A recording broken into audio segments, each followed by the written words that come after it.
Today I'm bringing you this compilation where I'm explaining all the different terms that you need to know as a Diablo 4 gamer. We go over the different kind of damage values you will find in Diablo 4 as well as the defensive ones. Then we will talk in detail about the different forms of CC and how to best avoid it. And to finish it up, we will go deep into 3 mechanics: Luckyhit, Fortify and Overpower. Because those are essential to understand your character's power, and you need to know 100% how these work. So let's jump right in.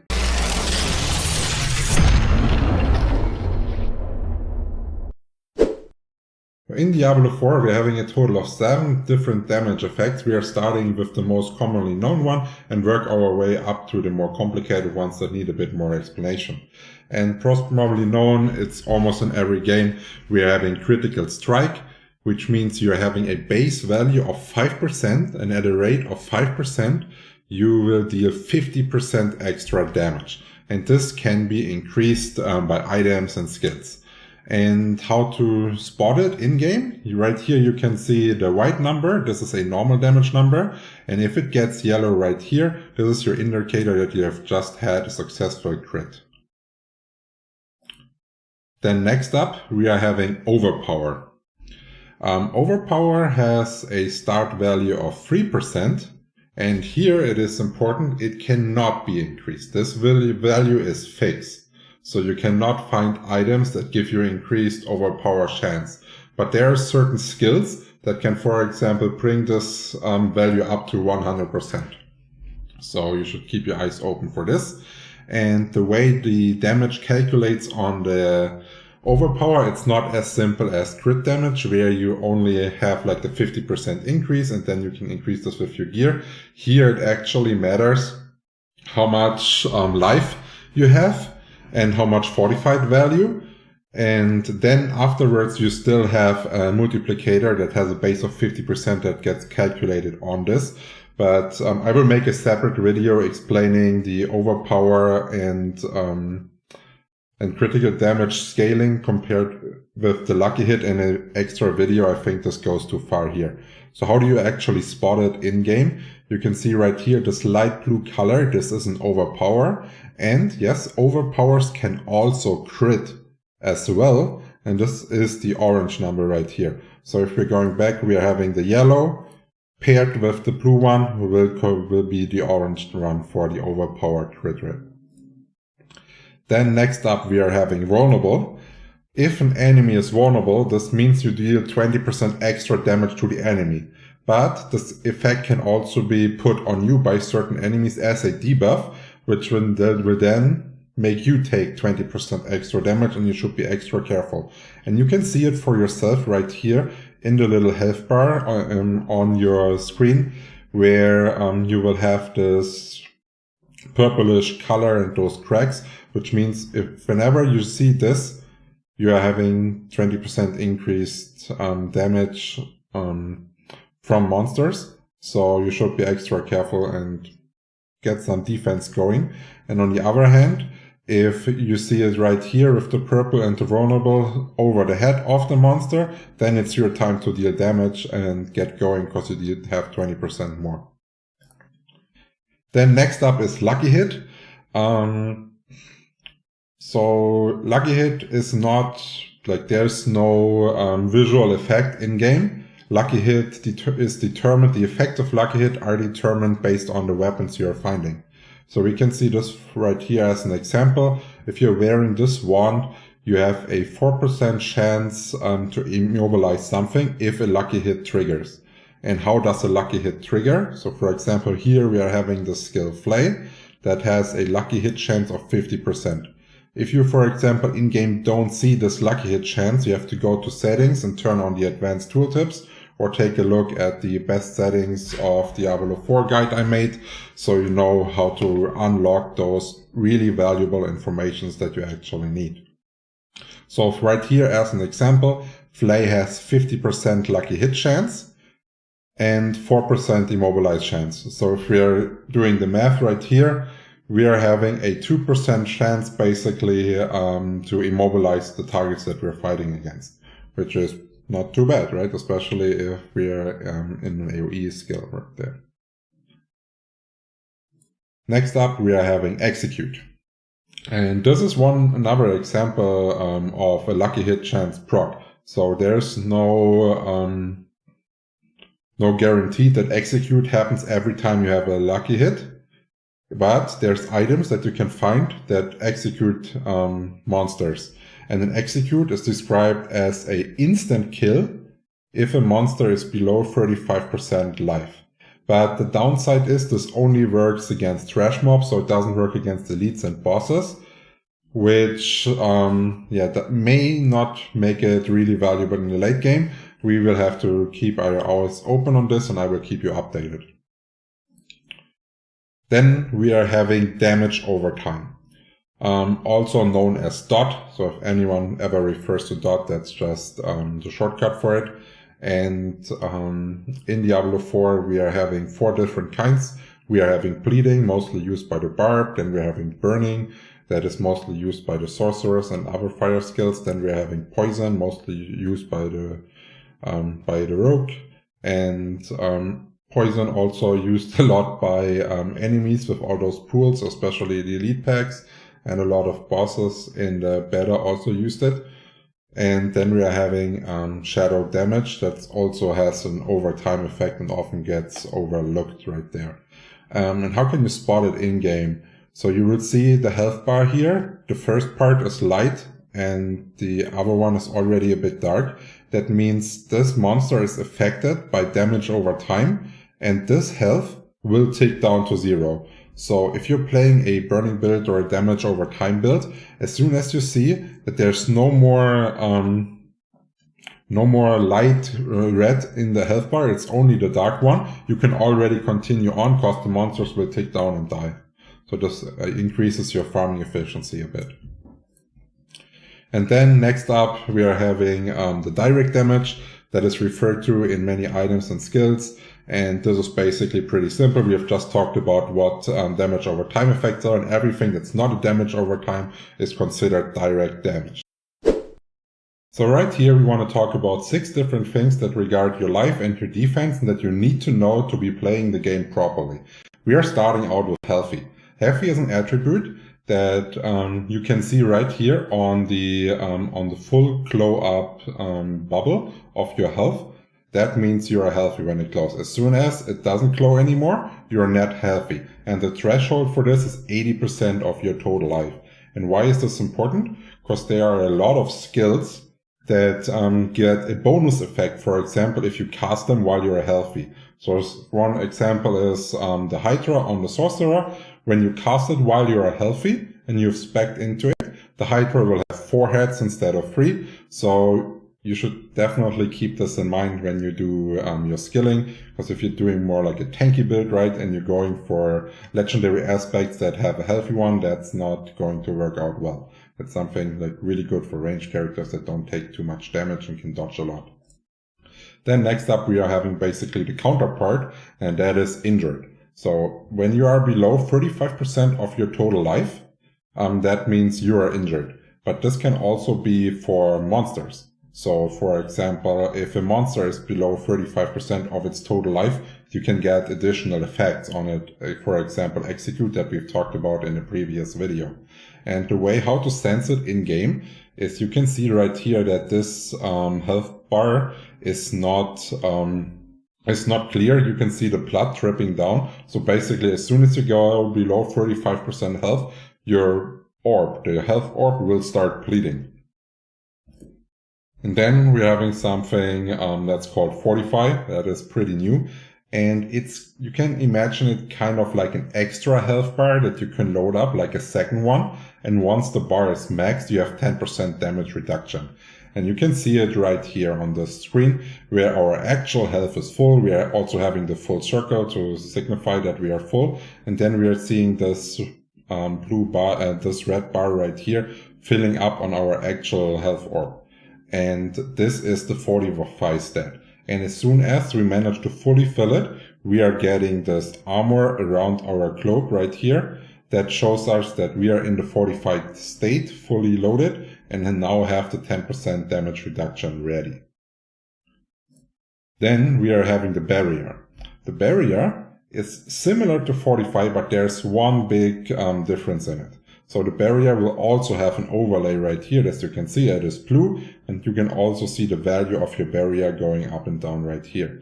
But the barrier can surpass your max life. So for example, if you have 100 life, your barrier can be 500 life. There's no limit. So barriers can basically be stacked on top of your life. But the downside on a barrier compared to Fortify is that the barrier usually is limited for a certain amount of time. So builds that are able to keep barriers up for a pretty long time without having downside will be pretty overpowered. And this is something that you should be looking for. And then we are having Unstoppable. I would argue that almost every character should have at least one skill on the bar that is giving him Unstoppable or a legendary aspect that helps him, because this allows you to break free from ground control effects. So like, for example, you're being stunned by an enemy, but you're on the top of a lot of poison layers. If you have no Unstoppable on your bar, you will die. And if you're playing hardcore, this is like a really worse situation. And you always want to have like this one oh shit button that can make you unstoppable, then allows you to move freely again. And for the time you're being unstoppable, also new CC cannot be applied to you. And the way you see it in the game, if you have it activated, is you see those chains right here that broke apart, which means you broke free from the crowd control. Then we're having Immune. That is pretty similar to the what we have previously talked about. And it has one extra on top of it. So it doesn't only free you from the CC, as you can see right here from the chains that are in the icon as well. It also makes you not being able to take any damage. So for example, here in the beta, one item was really popular, is that bubble that every 9 seconds it had a duration that this bubble would pop up, and in the bubble you are immune, which means you have 100% effective DPS uptime as long as you stand in this bubble, which can be huge for boss fights. So in total we are going over 10 crowd control effects in this video, starting with slowed, which is a pretty obvious one, which means the movement speed is going to be reduced. But what's important is that you can see this in the game by the little circle that is around the feet of the monsters. Then next up we are having the immobilized one, which means that enemies are not able to move anymore, but they can still attack or cast skills. So best would be if you would keep some distance to them. And this is showed in two ways. It's one, the little foot right here that has those little ranks around it, and the immobilized message right there. Next up, we are having the knockback. An enemy is being knocked backwards from his location. If he hits the terrain, some skills make him take damage. So if you're, for example, hitting back one of those monsters, like against a wall, sometimes you're dealing damage. And you can see the knockback by this little splash effect right here, and then the monster is flying. But this also applies to yourself, so you can also get knocked back. Then we are having something similar to the knockback, but a bit more impactful. This is the knockdown. An enemy is actually knocked to the ground and needs to stand up again before he can do any actions. This also applies to yourself. So this is a pretty heavy CC, because you cannot cancel it. You have to wait for the animation. Similar with the knockback. While you're flying in the air and are knocked back, you have no actions about your character. Then we are having the taunt. An enemy that taunts attacks the target that taunted him. So here in this example, we are having the Necromancer, and he is sending his blood golem into a group of monsters. And then you're seeing the skull right here, which means everyone that has the skull above his head is now attacking the blood golem and not yourself. So you know exactly where to position to be in a safe zone and get your effective DPS up. Then next up we are having a mix. So it is referred to as chill, and chill also applies the movement speed reduction. It's similar as slow, but then can be stacked up, and at max stacks it turns into a freeze, and a freeze is similar to a stun, which we are coming to at point number 10. So right here we're having a chill where it is only slowed, and then we're having the freeze where it cannot move anymore and don't do any attacks. We can see the indicator right here on those frost bites that the monster is getting, that are being increased. And once they are at the max, we're getting the frost effect. Then next up is the fear. An enemy that is feared runs away in a random direction, this is important, without being able to take any actions until the fear wears off. So let's imagine you're in a boss fight and an enemy gives you a fear, and a different elite pack maybe comes, and they are putting some arcane splinters on the ground, or some poison pools. You will run straight into them if you're unlucky. So fear is something, for me personally, it's a must dodge as a hardcore player. And how you can indicate it, you will basically run and you have no control. There's not a special indicator of like a color or anything above your head, which is a bit weird because we have it on all the other things. But the way it's currently casted is you see those pentagrams right there. They're being placed on the ground and then they will light up. And if you're in the pentagram while it lights up, you're then feared and run away, and the pentagram will lose its light up color. So this is the best indicator you have in your normal gameplay. Then we are having something I have not seen before. It's called chained. And this is something that monsters can do to you basically, which means an enemy casts a pillar on the ground that has chains connected to you and limits the radius in which you're able to move until either the effect wears off or you kill the pillar. Which means you can see it here on the big circle. This is the area of movement that is allowed. This is the character and this is the pillar, and you see the chains right here, and you cannot run out of the circle and dodge anything. So like, for example, if there would be like some heavy damage laying here with a lot of poison pools layered over each other, you would be in a big trouble. But you can escape this if you actually kill the pillar. And as soon as the pillar is killed, the chains will be removed and you're allowed to go freely again. So far, my personal strategy was always killing the pillar first and then moving on. So now, next up, we are having Dazed. It's basically the counterpart of being immobilized. While in immobilized, you cannot move but still cast attacks and skills. In Dazed, you can still move but not attack or cast skills. So you're able to reposition, or the monsters could still run at you and chase you, but it cannot attack you or do any skills and damage to you meanwhile.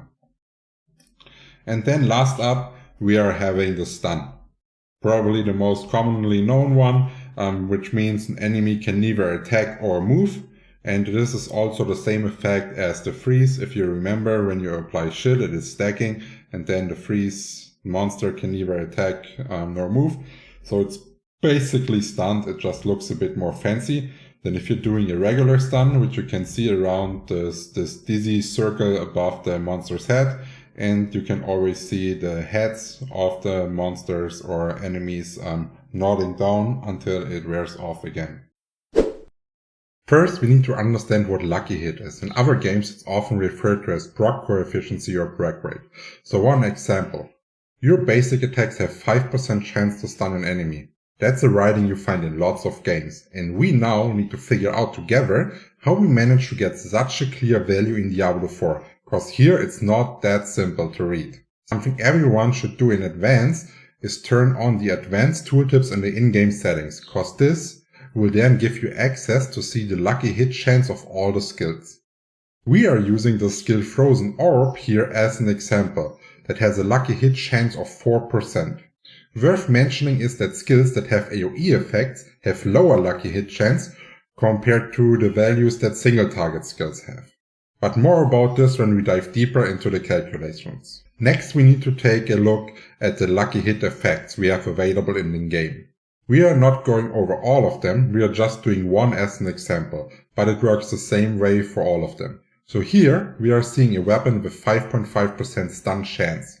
And this is also the point where many people do the mistake and read it as in other games that 5.5% of your attacks stun now. And this is wrong. What we actually need to do is multiply the 4% lucky hit chance of the frozen orb with the 5.5% stun chance, the lucky hit effect of the weapon. And this comes around to 0.0022. In other words, we are only having a 0.2% chance of the frozen orbs if we cast them on a single target to actually stun. But we now need to keep in mind that frozen orb is an AoE skill and can hit multiple targets at once. So let's say you would be hitting 5 targets, the stun chance on average was increased to an average of 1%. And I still assume that you're not satisfied with this. So let's talk about ways to actually improve your lucky hit chance. Important to know is you can never improve the lucky hit effect of the weapon, for example. You can only improve the chance of the skill. And you can only do this up to a value of 100%. Afterwards, it is capped. In total, there are a couple different ways to push your lucky hit chance. One of them is to find a legendary aspect. Here an example for the sorcerer. The aspect of fortune which gives you up to 20% lucky hit chance while you have a barrier active. Another way is rolling it directly onto your gear affixes. For example, on a ring, you can roll up to 6% lucky hit chance. Also on the Paragon board, there is ways to increase it. For example, the legendary node Frigid Fate that increases your lucky hit chance by 1% every time you're dealing cold damage to vulnerable enemies. But it has a 15% cap, so it doesn't get too overpowered. So for the mathematical example, let's choose the legendary 20% increase with a barrier up. And let's say our barrier would be up permanently. This now increases the 4% lucky hit chance we have on our frozen orb by 20%. So we need to multiply it by 1.2, resulting in a new total of 0.00264 if we place it in our formula from before. In other words, it's a stun chance of 0.26%, which is an increase of 0.04 more than without the legendary. This is still not like amazing, but we are getting there. And we've only done it with like one increase. You can obviously spec your whole gear to get into the lucky hit and have like a really high proc chance. And lastly, you can also improve it passively by just increasing your attack speed. Let's do a simple calculation here, and I promise you it's going to be the last one. So let's say we have 1 attack per second and cast our frozen orb with a 10% stun chance. So we would have 10% stun chance per second. If we now find a way to increase our attack speed by 50%, for example with an item like Aspects of Ancient Flames, we are having 1.5 attacks per second. And that's what would result in an average stun chance of 15% per second if we cast the frozen orb onto a single target. We are sparing the AoE calculations here. I think you're getting the hang of it. Little disclaimer to not waste anyone's time. If you're not playing a barbarian, a necromancer or a druid, this video will most likely not help you, as those 3 classes are the only ones able to fortify at the moment. Maybe this changes with future patches, but it is as it is for now. Let's start with how we can actually see if we are fortified in-game. And if we are taking a closer look at our health bar, we can actually see 2 different kind of red colors on the health globe. The darker one being the fortified value, that is by default protecting the health it covers with 10% damage reduction. And on this picture we see the strong metal frame around our globe, giving us the full fortify value. Important to notice that fortify is not a barrier. That's 2 totally different things. But how to actually gain fortify? There's numerous ways. Let me do one example and then show you a trick how to check the potential of each class in no time. So here the skill Earthen Bulwark of the Druid is backed into the Preserving Earthen Bulwark, which allows you to gain 18% fortify of your base life. And now let's go over this build calculator from Lothric. There's a link in the video description where you can easily see everything that is, for example, fortify related. You will go down here in the search bar and you will just type fortify and everything is being highlighted with a green green box that is associated with Fortify, and this helps you easily figuring out all the different stats and in your building process. But back to the guide. I have just said 10% damage reduction is the default, and of course this can be increased in various ways. For example, you can place sapphires into your armor to gain up to 3% extra damage reduction while fortified. There is also a passive, like defensive stance from the barbarian, where you gain flat 2% damage reduction while fortified per skill point put into the passive. And on the Paragon board, you also have options like, for example, the Bulwark node that you can scale up really high. So I have said Fortify is not a barrier. Now let's take a look at the math behind it to understand the difference and the full potential of Fortify. So if we're looking at this cheat sheet I've made here for you, on the left side we are seeing the health globe, where we are assuming that we are having 100 life total, and the one that we see here in the darker red would be our fortified life at 40%. We are, for this example, doing a 10% damage reduction. This is the usual threshold. And basically, if we are doing this, we are having a total of 60 HP that is non-fortified. So there is no damage reduction being applied. And we have the fortified HP of 40, where 10% damage reduction is applied. So let's say we are taking an 80 damage hit. This would mean the 60 would get deducted with no reduction. So it's basically full 60 gone. And then we would still have 20 damage left from the hit. And this 20 damage would be reduced by 10% because it falls into the threshold right here. So we would end up with a fortified HP number of 22, because we are getting not 20 reduction, we are getting 18 instead, because the 20 is being reduced by 10%. So if this right now doesn't seem overwhelming, right? Only a small reduction. But if you pump this value right here, it can be a really, really strong skill and maybe even better than barriers. So we have just seen one of the ways to actually lose your Fortify. But there's another one, because you can't be stacking Fortify permanently, and this is due to it starting to rapidly decaying if you're out of combat for more than 5 seconds. Which means whenever you have longer distances to travel, let's say in a dungeon that has a low mob density, you will lose all your Fortify bonus and have to rebuild it in the next fight. Fortify also plays an essential role in the Overpower damage. So let's start with what Overpower actually is. Describing it short means your attack would be doing more damage than it usually does. If we take a closer look at our damage numbers, we see that the normal damage we apply is white. And then sometimes we apply a blue color, and this is an Overpower. The chance of this happening is 3%. And important to note here, unlike other stats, this cannot be increased in any way. But there are exceptions to this rule, because certain skills actually can give you a guaranteed Overpower with your next cast. So let's take a look at the skill Pulverize as an example, where if we skill the enhanced Pulverize, we are able to get a guaranteed Overpower on our next Pulverize cast if we stay above 80% health for 12 seconds. Now another stat that is important if we want to figure out the potential of Overpower, and that's Overpower damage. You are starting here with a flat basic value of 50%, but this can be increased in various ways, like for example placing a ruby into your weapon or skilling the Ursin knot in your Paragon board. Then we also need to understand one more effect, and this is Fortify. You can imagine it as a kind of extra health bar on top of your regular one that allows you to get even 10% damage reduction if fully activated.